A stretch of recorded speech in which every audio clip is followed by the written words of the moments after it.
Dobrý den. Předně děkuji, že se díváte a máte zájem. Jmenuji se Tomáš Herián. Jsem data steward Centra energetických a environmentálních technologií SÍT Vysoké školy Báňské technické univerzity Ostrava.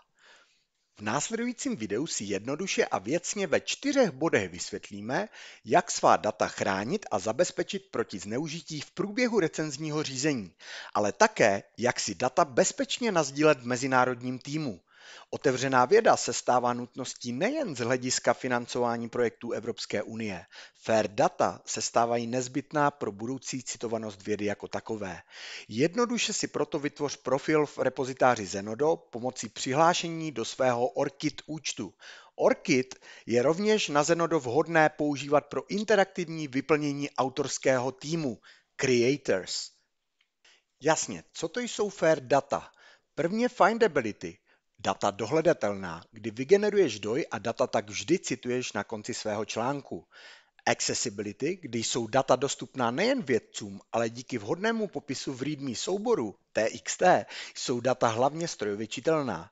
Interoperabilita, kterou umožňuje repozitář Zenodo, to znamená záznam lze následně vygenerovat v různých formátech, jako je například JSON, XML data, Dublin Core XML, Datasite XML i mnohé další.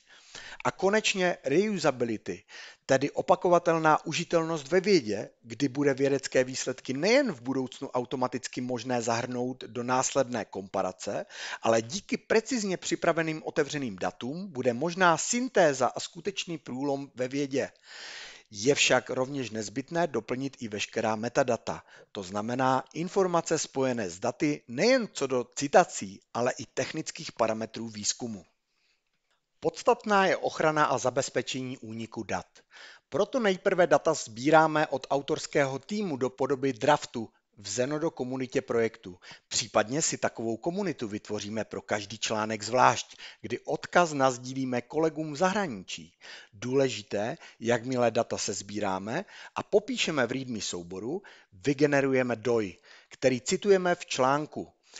V průběhu recenzního řízení ale ponecháme data vždy v režimu restricted.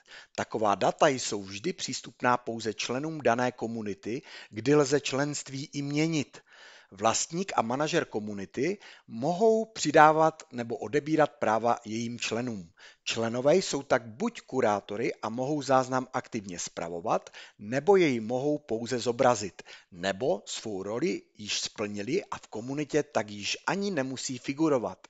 Data otevřeme světu na Zenodo nejdříve, jakmile je studie akceptována editorem časopisu k publikaci. Zenodo dále umožňuje verzování dat, což je skvělé nejen co do objemu dat. Limit pro jednu verzi je až 50 GB nebo 100 souborů. Počet se dá obejít strukturovaným souborem zip, kde jednotlivé složky obsahují podsložky pro jednotlivé figures a tabulky. Vždy je nutné začít alespoň jednoduchou verzí dílčích dat, přes kterou se dostanu i k ostatním verzím. Verzování je navíc nezbytné pro následné uložení finální verze akceptovaného článku v PDF, a to nejpozději v den jeho zveřejnění. Pamatuj na právní aspekty. Licence CC BY, případně její alternativa CC BY NC non-commercial pro nekomerční použití ve výzkumu při spolupráci s komerčními partnery je nutnost. CC BY ND non-derivative není z hlediska užití dat pro další výzkum vhodná. Pamatuj, strojově čitelná je jistě mnohem více autorská finální verze článku v PDF než časopisecká finální verze. Vyhneš se tak rovněž nechtěnému porušení práva osobního a duševního vlastnictví, kdy vizuál časopisecké verze patří kolikrát prostě vydavateli. Co dodat závěrem? Jasně, každá změna bolí, takový je život.